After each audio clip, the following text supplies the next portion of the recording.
Bonjour, bienvenue dans votre Flash Info de la mi-journée. Commençons ce 29 novembre avec ce grand exercice à Rive de Lyon. Hier après-midi, l'entreprise Planète Artifice, producteur d'engins pyrotechniques, était le théâtre d'une répétition d'envergure. Le but, tester le plan hors sec censé limiter les risques en cas d'accident grave sur un site. C'est la première fois que les autorités se frottaient à l'exercice dans le département. Le récit d'Agathe Poulet. De la fumée, des bruits d'explosion et des blessés. Cela peut paraître réel, mais il s'agit d'un exercice grandeur nature organisé par la préfecture. L'opération se déroule dans une entreprise de feux d'artifice, avec comme scénario un début d'incendie à proximité d'un stockage d'artifice. L'objectif est de tester le nouveau dispositif à faire alerte qui prévient les personnes dans les environs. Un outil qui rassure le directeur du site. Nous nous rendons compte dans l'exercice qui est là que nous n'avons pas les moyens de faire face. Donc à ce moment-là, nous déclenchons ce qu'on appelle le PPI. Et là, c'est la préfecture qui prend le relais avec tous les moyens déployés énormes que vous avez vus ici pour faire face à ce qui peut être un accident plus important. C'est vraiment une belle initiative de système. Pour moi, c'est très réconfortant, oui. Alerte, un accident sur un site industriel. Que vous ayez l'application ou non, vous recevrez un message d'alerte avec les informations et les conseils à savoir si vous vous trouvez à proximité d'une zone de danger. Pour les secours, FR Alert est une avancée technologique pour avertir et protéger efficacement la population. Cette utilisation des smartphones, elle remplace les traditionnelles sirènes que nous entendions régulièrement et pour lesquelles la population pouvait légitimement avoir des interrogations. Lorsque vous entendiez une sirène, vous ne saviez pas quelles étaient les mesures à prendre, les conseils à suivre. Cette application FR Alert, elle permet d'alerter mais aussi de renseigner la population sur les risques encourus et sur les gestes ou les comportements à avoir en telles circonstances. En fonction de la gravité de l'événement, c'est aux pompiers et au préfet d'estimer s'il est nécessaire de prévenir les personnes se trouvant dans le lieu concerné, tout en sollicitant le ministère de l'Intérieur ou encore la direction de la sécurité civile. Pour le préfet, cette première expérimentation en Vendée est une réussite. Nous utilisons ce dispositif qui est né en fait de l'affaire Lubrizol. Vous savez, c'est cette usine qui a brûlé à Rouen. Et en fait, la question s'était posée de système d'alerte des populations. Donc maintenant, on teste ce dispositif à l'occasion des exercices majeurs comme aujourd'hui, et puis à l'occasion des catastrophes. Ce système d'alerte permettra de renforcer la sécurité civile et d'être activé par les autorités publiques pour avertir en cas de catastrophe naturelle ou d'actes terroristes. Ouvrons une page éducation avec tout d'abord un tout nouveau dispositif à l'initiative de la rectrice d'académie, Notre école, faisons-la ensemble. L'objectif pour Katia Béguin est de mobiliser d'anciens étudiants exemplaires pour aider les lycéens dans leur choix. Un passage très compliqué parfois alors que Parcoursup va bientôt ouvrir. Au fond, bien souvent, le problème est que les élèves ne se donnent ni le droit à l'erreur, ni se jugent capables de réussir leurs études.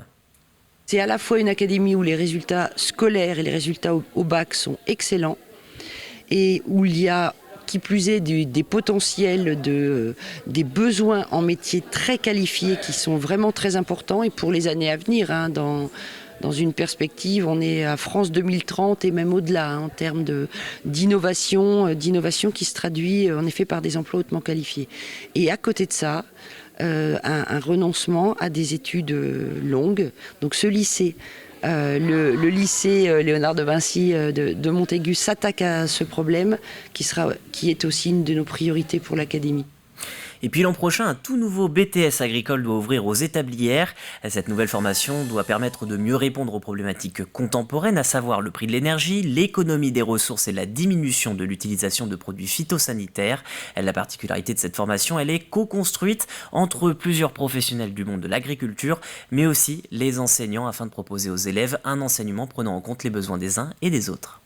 Alors c'est plutôt des profils type technicien, donc typiquement du BTS, et vraiment avoir une approche sur tout ce qui est transition écologique, sur les nouvelles pratiques, sur toutes ces choses-là, la gestion de l'eau, la gestion de l'énergie, toutes ces ressources-là, c'est ça qui est intéressant, c'est ça que ces entreprises recherchent. Il y a pas mal d'entreprises en fait qui nous ont sollicité en nous disant qu'ils sont membres de notre pôle et qui nous ont expliqué qu'en fait ils ont beaucoup de mal à recruter et à trouver des jeunes pour pouvoir travailler dans leur entreprise. Donc je pense que c'est en agissant sur la formation en amont que ça se passera mieux, quoi. Comment pallier le manque de médecins? C'est la question casse-tête partout sur notre département. Dans le sud Vendée, par exemple, seulement 35 généralistes sont recensés pour 66 000 habitants.